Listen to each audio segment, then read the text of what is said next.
अच्छा, वैसे आप उस तरफ चले गए हैं तो वो जवाब मैं आपसे लेता हूं कि अभी भी आप पीएमएलएन का हिस्सा हैं या नहीं है।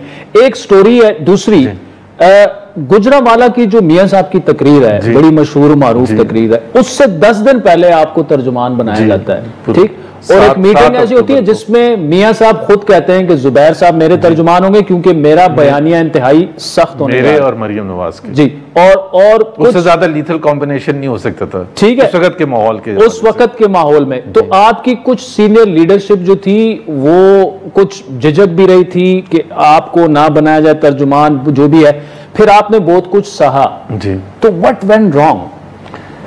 आई थिंक एक तो देखें, जब आप हाई रिस्क गेम खेलते हैं और आप बहुत बड़े नहीं होते, ना आपका कोई रूलिंग पार्टी से, ना मेरा कोई पॉलिटिकल बैकग्राउंड था या कुछ, तो आपको वो सहारा देने के लिए और आपको बचाने के लिए, क्योंकि जाहिर सी बात है जब आप खतरा मोल लेंगे, खतरा ही हो ना, जब आप पब्लिकली जाके फैज हमीद को ब्लेम करेंगे for the arrest of captain Safdar, तो उसके इम्प्लीकेशंस भी होंगे ना, वो वापस तो नहीं छोड़ेंगे। इम्प्लीकेशंस के आपके पास कोई कॉल वॉल आई?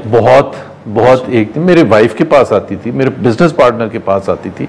ये जो होता है ना, जब वो कहते हैं ना, आजकल भी जब वो कहते हैं कि जी क्या किया है, मैं आपको सिर्फ ये बता दूं, एक कॉल आ जाए ना कि जी मोहम्मद जुबैर साहब कहाँ हैं, आप उनकी वाइफ बोल रही हैं, उनको सिर्फ समझा दें बस, तो वो एक ऐसे खौफ का माहौल क्रिएट करते हैं। और वो अगर ये कहे ना कि now you have crossed all red lines, tell your husband now that he will have to face the music, वो बहुत मुश्किल होता है।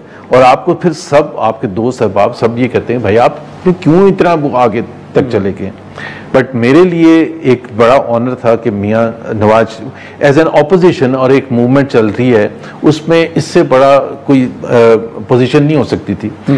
तो मैं तो हमेशा से, that is why I have been very very respectful to Mian Nawaz Sharif and Maryam, कि मैं आई केम फ्रॉम नोवेयर, मुझे बोर्ड ऑफ इन्वेस्टमेंट का आपने जिक्र किया, उसके बाद प्राइवेटाइजेशन मिनिस्टर बनाया, उसके बाद गवर्नर बनाया, जब हम ऑपोजिशन में आए तो अपना स्पोक्स पर्सन और अपना मरियम नवाज का बनाया। So it was a matter of honour. So मैंने कभी भी वो सोचा ही नहीं कि मैं इसलिए बन जाऊं तो क्या होगा, हालांकि ये बड़ा क्लियर था, इतनी तो मेरी सेंस थी कि ये हाई रिस्क गेम है और बाद में जाके कहीं ना कहीं मुफाहमत होगी। अभी तो मुज़ाहमत है, मुज़ाहमत के बाद जब मुफाहमत होगी, तो जब मुफाहमती जो बयानिया विद इन द पार्टी है वो आगे आएगा, तो मुज़ाहमत वालों के लिए थोड़ा सा मुश्किल हो जाएगा। तो आपका मतलब आप स्केपगोट बन गए? देखिए ना, वो तो किसी को बनना था ना, क्योंकि जाहिर है मैं बिल्कुल ओपनली बात कर रहा हूँ और आपको भी पता है, हम उस वक्त आप लोगों के सामने नहीं जी एक ही बयानिया, एक बयानिया नहीं था, दो बयानिया थे, एक मुफाहमत ही था।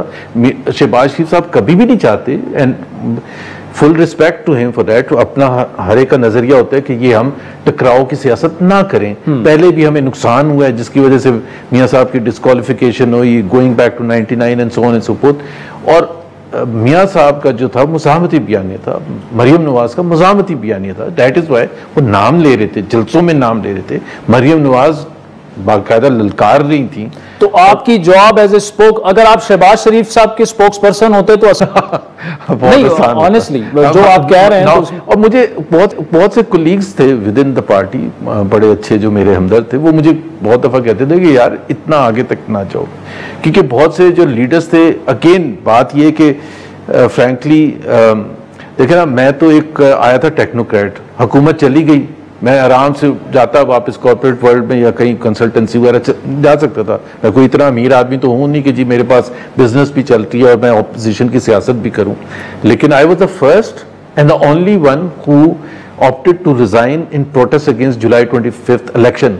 बाकी सब गवर्नर्स को कहा गया था कि आप भी रिजाइन करें, कोई भी नहीं आ गया है। अच्छा।